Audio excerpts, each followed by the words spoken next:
So here are some facts about the shard in London, SE1. The designer of the shard, Renzo Piano, he was actually inspired by a few things while he was designing it. The tall and pointy shape of it is actually inspired partially by Canaletto paintings, so that the spires that you see in 18th century Canaletto paintings, Canaletto being a very famous Venetian painter. When I found that out, I thought, yeah, it really does look like a church steeple, which is something that I had never really associated with it before, but it really does. One cute fact is that just towards the end of construction, the construction workers found a fox living in the uppermost floors of the shard, and it was thought that he had been surviving off scraps of food that he'd found from the construction workers. So yeah, he'd been kind of just living up there, enjoying the views.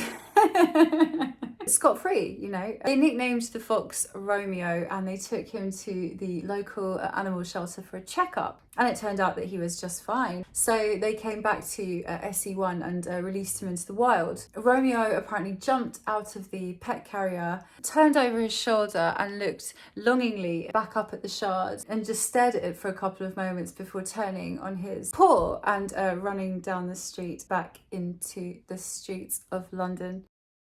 Actually, it's what's known in architecture as being built in the neo-futurist style. So much like the twisting torso in Romeo, this is also an example of neo-futurist style, and this architectural style is supposed to be built in the vision of a better future. The shard has 96 floors. The 73rd floor is a viewing platform, which is partially open air. I've personally been up there and it's amazing. I went up there on a really windy day and there was wind rushing in through the top of the opening, and it was very intense given the height of the building. When you go up there in a lift, your ears pop because you're going so high so quickly, and apparently it's 6 meters a second, so yeah, it goes really quickly. On the 39th floor there is the Shangri Hotel, which houses one of the most expensive hotel rooms in London. Very la-di-da.